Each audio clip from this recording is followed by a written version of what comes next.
I bought a new hiking gear, and it's the Optimus Svea 123. Yep, and the rooster is back. Let's go.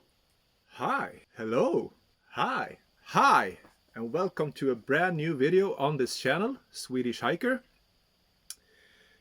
Slowly I'm beginning to buy hiking gear, as I don't have much yet. I have the poncho, I have my hiking boots, but that's about it until today, because today I'm starting up for the first time in my life an Optimus Svea 123. So why did I buy this camping stove? Well, it all comes down to a good friend of mine who are really into these kind of things with pressurized lamps and stuff like that. And I have a few antique pressurized lamps. Yeah, I believe the oldest one is 80 years old. Still working, been renovated by me and a little bit from my friend. And we use these during the winters, really good light and all that kind of stuff. So why did I buy a stove at this time of year and in this part of my journey? Well, there is a reason for it, but you will notice this later on this channel. But I have a plan for this, and I have a plan why I bought this. But the reason I bought this, I never heard of this, but I asked my friend, because there is, I believe it's the Primus, it's another brand, number 5 I believe. It's a pressurized gas kitchen. It's a much bigger, not this compact, but I really like the style and the little vintage look. So I thought, I asked him is that the smallest one they made? And he thought for a while, and I think, well, there is this Optimus Svea. Never heard of it until he told me. So thanks for making me buy this one. These are pretty expensive. If you look online, there are from, like, I believe $100 and up, I believe. I was lucky to find this on an auction site, brand new, never been used, and I paid $70 for it, 72 maybe, in dollars. So it was fairly priced. But all this is a stove. It has a little cup with it that I don't think you can use for much, but I have a plan to build a cooking system that are multi-purpose for a lot of other things and try to keep it as compact as possible. So let's take it out of the box and see what it looks like.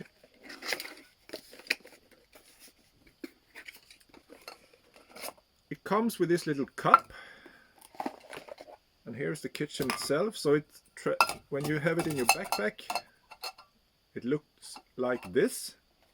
There's also a little manual on the inside. So this is the cup.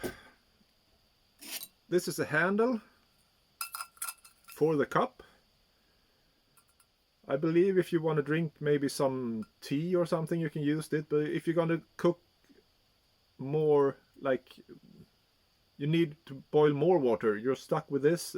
This won't last very long. You have to do multiple sessions.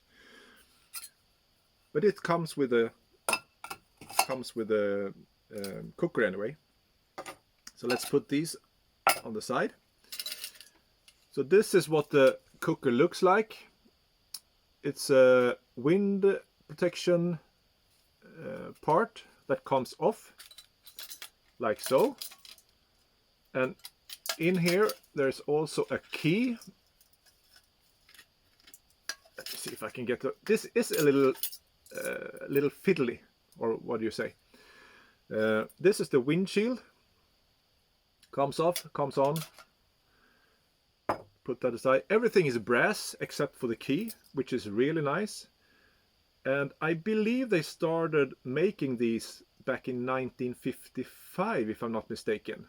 I have to double check, but I think in 1955. I did some reading on this. And Optimus has been around for long before that. I believe on the box it says early 1900? 1899. So they have a lot of history. There is a burner. There is a what do you call it?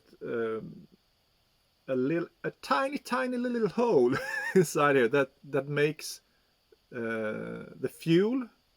White fuel, I believe, is the name in English. Akrylatbensin is the Swedish name. If you want to know that, you might want to buy this when you're in Sweden. Akrylatbensin. Very clean gasoline. You have a little vent here that if this overheat, this will let off the pressure so it doesn't explode. At least that's what it says. I don't know if it works, and I hope I never will find out if it works. You have the little what do you call it? Yeah, the vent for opening and closing the valve, maybe. Inside of here is a little super tiny needle, because there is a super tiny hole where the gasoline comes out from. And in the early models, I believe that wasn't integrated. You had a separate tool for cleaning out the hole if it got what's the word? Clogged up. You have to have a separate little tool and punch, I believe. But on later model, this is integrated. So I'm pretty sure you can't see this. I might insert a little close-up picture here maybe. But when you move it all the way to the left, a little needle comes up and clear the path. When it's all the way turned right, it's closed. And after you have heated it up, you turn the key to the left slowly and it will start to work. Hopefully. I have good hopes that it will. Unlike many other products, when it comes to pressure working products, usually you have a pump and some vents. This is self-pressurized, so as this heats up, it builds up pressure enough to get the gasoline burning. So you don't have to pump some pressure. All you need to do, if it's cold, and today it's really cold, well, it's not really cold, but it's the first -degrees we have today. We had 3 or 4 -Celsius this morning, and it's the first for this winter season here in Sweden, which is pretty late, but it is what it is.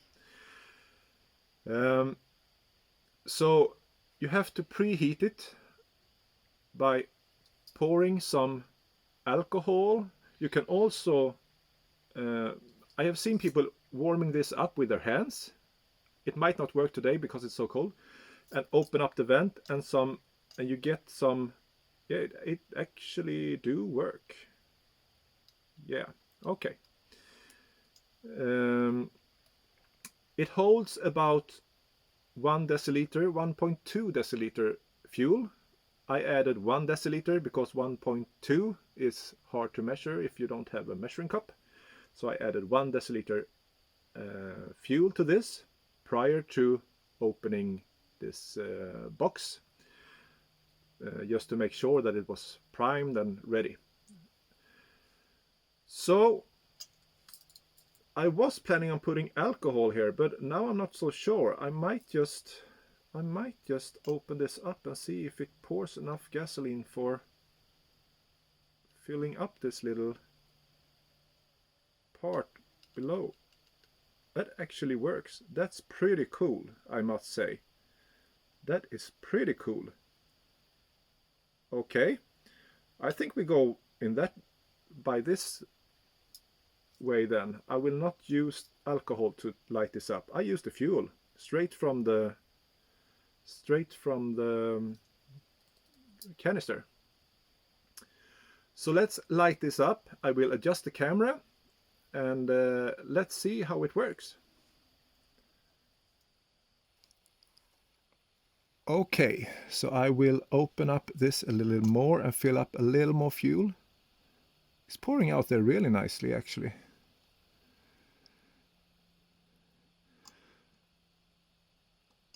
Okay, now I closed the vent and I had some matches.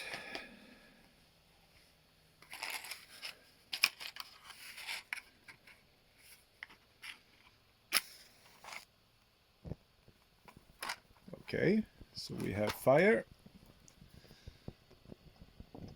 to heat this up.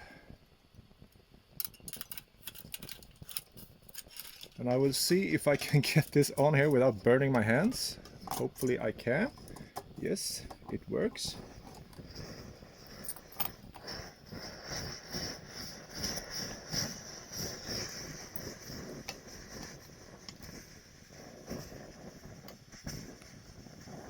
And if possible, I will open this up while we still have some lights.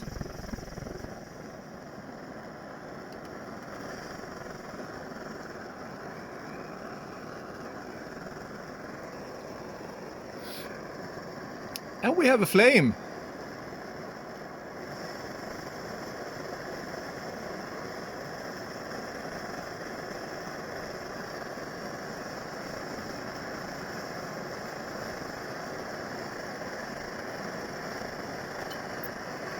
And I believe it's a smart thing to remove the key once you have this light up, because I believe the whole unit will be pretty hot and that might travel all the way out to the key. So you might burn yourself if you don't remove it.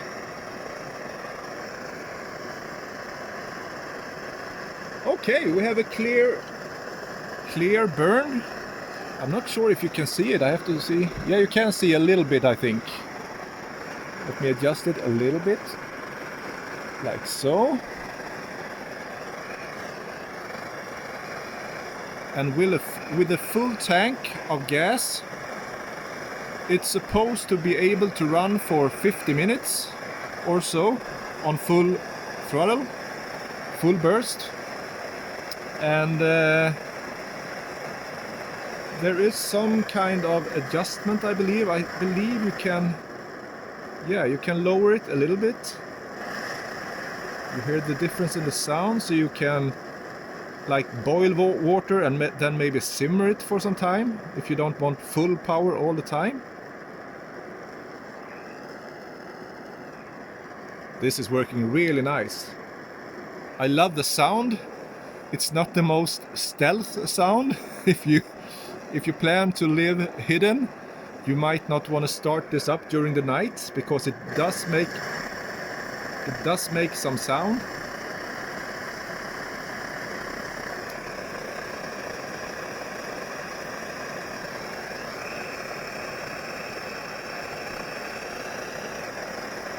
Yeah, and it's really hot. It's really, really hot. So let's turn it off.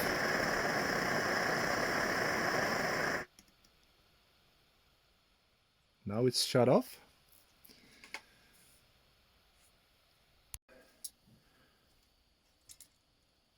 So,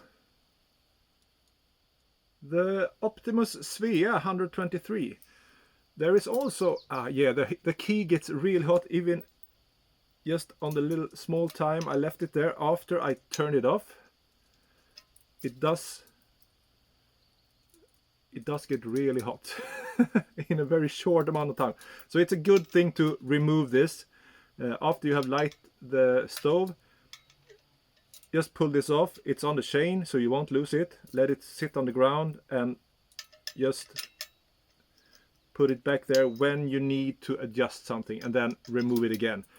unless you have gloves or stuff, things like that. But I would recommend you to just leave it on while igniting the stove, and otherwise remove it and have it on the side. There are some holes on the key. These are used for different parts of the stove.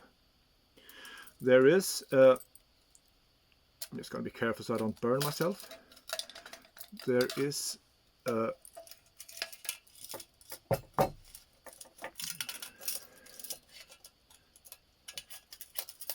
this is truly a little a little, yeah, fiddling.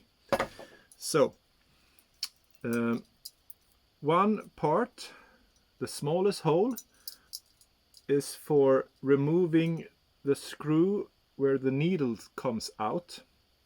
It has the same shape, so when you remove the cap here, you can put this over the screw if you need to change that for some reason. The other screw is for, let's see, what's that for? Good question. The biggest one is for the security fuse, security vent. And that's also for that one.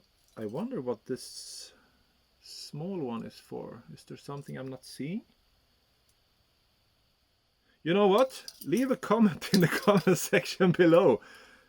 The smaller one, where does that go? I don't find any use for it. At least not what I can see now. Okay, we have to figure that one out.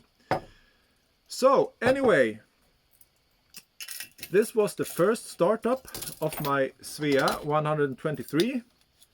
You will see a lot more of this kitchen on this channel. I can promise you this. You will find later on why I bought this kitchen now, what the plan was, and I hope you enjoy this channel, and I hope it inspires you, and I hope it might get you to get out and find some new funny things to do in the nature, or get out hiking, get out walking. Yeah, so if you like this channel, please free to support it by subscribing and hit the little bell notification, leave a comment, leave a like, and there will be more content. I have a lot of videos I need to make, and they will pop up a few times a week, I hope, if I manage to get the time. So the Svea 123. I hope you enjoyed this video, and I see you next time. Bye.